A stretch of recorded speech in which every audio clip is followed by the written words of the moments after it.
उत्तराखंड प्रदेश में हैट्रिक लगाने का सपना देख रही भाजपा की मुश्किलें जैसे ही थोड़ा कम होती हैं, तुरंत ही दूसरी उससे भी बड़ी मुश्किल सामने खड़ी होने लगती है। फिर चाहे अरविंद पांडे हो, अजेंद्र अजय हो या अब पूर्व कैबिनेट मंत्री और काला डूंगरी से विधायक बंशीधर भगत। मतलब साफ है कि धामी सरकार को 2027 में रोकने के लिए खुद सत्ता के ही खिलाड़ी बैटिंग कर मोर्चा संभाल चुके हैं। इससे ये तो साफ है कि प्रदेश में पुष्कर सिंह धामी का ग्राफ और कंट्रोल पूरी तरह से फिसल चुका है। विपक्ष छोड़िए, सत्ता भी धामी के विरुद्ध प्रतीत होने लगी है। उत्तराखंड की सियासत में सवाल अब विपक्ष नहीं बल्कि खुद सत्ता के अंदर से उठने लगे हैं। सोचिए, जब भाजपा के ही वरिष्ठ नेता, विधायक, पदाधिकारी खुले मंच से सरकारी योजनाओं पर सवाल खड़े करें, त्राहिमाम करें, तो इन्हें सिर्फ बयान समझ किनारा कर लेना राजनीतिक मूर्खता के अलावा कुछ नहीं। खुले मंच से अपनी ही सरकार पर उंगली उठा देना बयानबाजी नहीं बल्कि आने वाले राजनीतिक तूफान की आहट है। 2027 का चुनाव जैसे जैसे करीब आ रहा है, भाजपा के भीतर बेचैनी, खींचतान और असंतोष दिखने लगा है, जो साफ इशारा करता दिख रहा है कि लड़ाई इस बार आसान होने वाली है नहीं।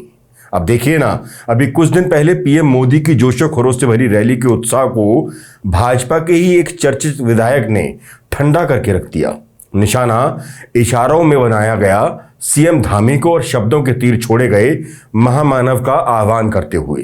ये चर्चित विधायक, जिन्होंने केवल मिनट भर में ही धामी से लेकर मोदी दोनों को ही कटघरे में खड़ा कर दिया, दरअसल पूर्व में कैबिनेट मंत्री, प्रदेश अध्यक्ष जैसे महत्वपूर्ण पदों की शोभा बढ़ा चुके हैं। पूर्व कैबिनेट मंत्री बंशीधर भगत ने मोदी सरकार की महत्वाकांक्षी जल जीवन मिशन की लेट लतीफी को लेकर धामी सरकार को कटघरे में खड़ा कर दिया है। 1 मिनट 17 सेकंड के इस वायरल वीडियो में भाजपा विधायक त्राहिमाम करते नजर आए। कह बैठे, वो भी पूरे होशाहवास में रहते हुए, कि भैया अब मोदी कहने से काम चलेगा नहीं। कहा कि अगर जमीनी समस्याओं का समाधान नहीं हुआ तो 2027 के चुनाव में हालात मुश्किल होने वाले हैं। भगत ने ऐसा बयान देकर राज्य सरकार के कामकाज पर ही गंभीर सवाल उठा दिए हैं। पहले जरा उनका बयान सुन लीजिए, फिर आगे का ठीक से समझाते हैं। जल जीवन मिशन ने ऐसा त्राहिमाम कर रखा है कि मैं बता नहीं सकता 2027 बहुत मुश्किल हो जाएगा। मोदी जी कहीं नहीं चलेगा।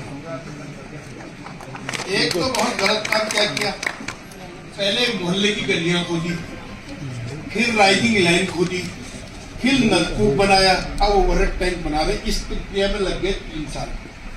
3 साल से खुदी हुई गली पर लोग घूम,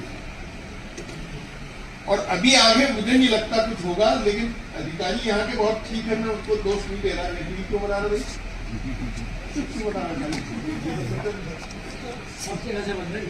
अधिकारी को दोष नहीं दे रहा, थोड़ा बजट की बहुत कमी हो गई। अब उस कारण से अब हम इनको भी जोर से नहीं कह पा रहे। बहुत दिक्कत हो गई है। पानी नल बिछा रखते हैं, पानी बिल्कुल नहीं है, और उसके कारण से रोड में चलने लायक नहीं रहेगी। तो सबसे मेरा आग्रह यह है कि इस तरफ बहुत गंभीरता से काम करें।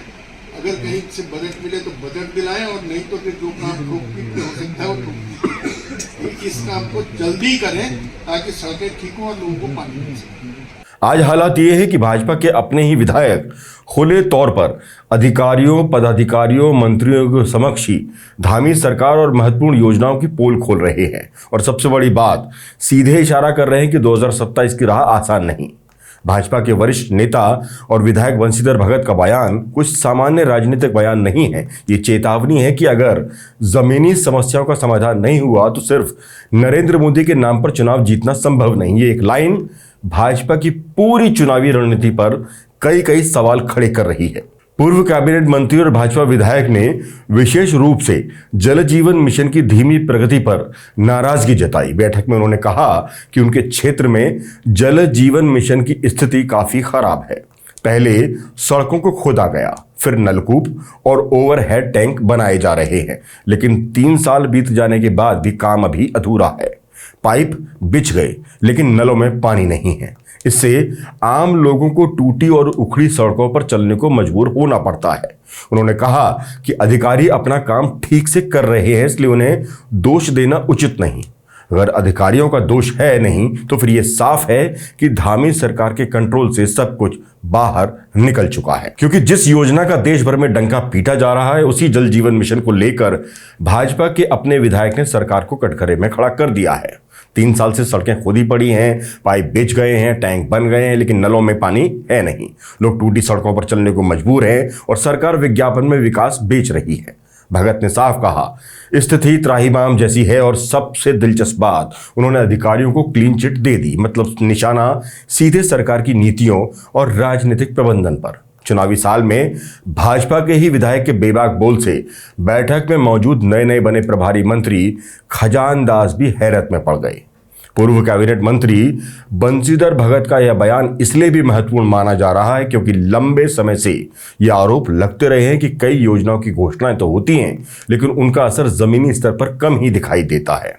सवाल यह है कि 2 सांसदों से शुरुआत करने वाली भाजपा 300 पार तक पहुंची और अब नीचे की तरफ ढलान पर लुढ़कती प्रतीत होने लगी है।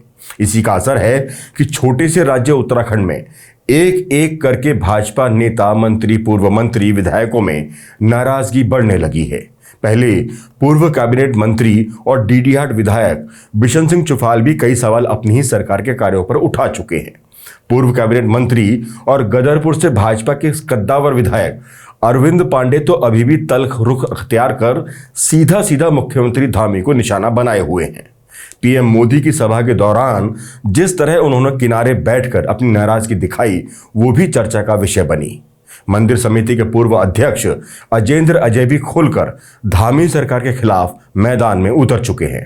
ये कुछ वो नाम है जिनका सिर्फ उदाहरण भर है, नहीं तो धामी सरकार में नाराज नेताओं की गिनती लंबी है जो लगातार बढ़ रही है।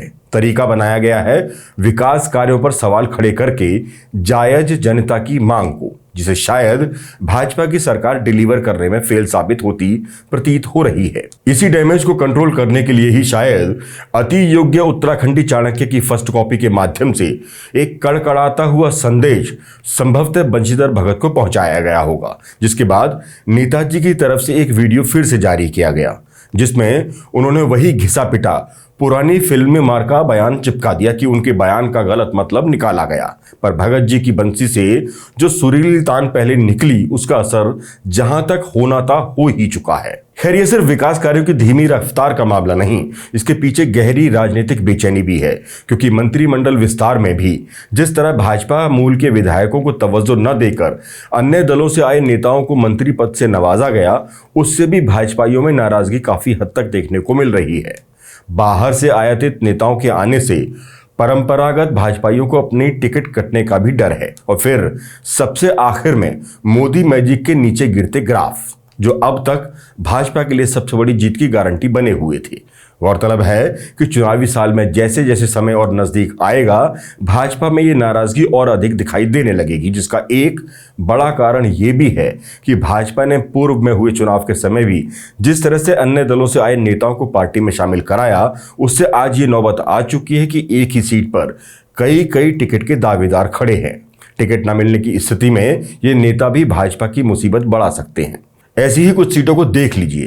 केदारनाथ, जहां आशा नौटियाल भाजपा की सिटिंग विधायक होने के चलते टिकट की सबसे बड़ी दावेदार है, तो शैला रानी की पुत्री भी बीजेपी में हैं, जो उपचुनाव में भी दावेदारी जता चुकी हैं, जबकि निर्दलीय चुनाव लड़ने वाले कुलदीप रावत भी भाजपा में ही हैं।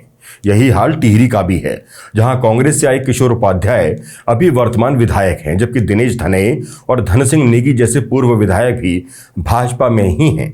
ये हाल एक नहीं बल्कि कई सीटों पर है, जहां हर सीट पर सबको संतुष्ट करना भाजपा के लिए आसान होने वाला नहीं है, इसलिए अभी से खींचतान भाजपा में दिखाई देने लगी है। अभी हाल ही में मसूरी सीट पर देहरादून के पूर्व मेयर सुनील उनियाल गामा ने अपनी दावेदारी जताकर गणेश जोशी की टिकट दावेदारी को झटका दिया है। उनका कहना है कि ये सीट किसी व्यक्ति की नहीं बल्कि भाजपा की है, और अगर पार्टी उनको यहां से मौका देती है तो ये सीट वो जीत कर भाजपा की झोली में डाल सकते हैं।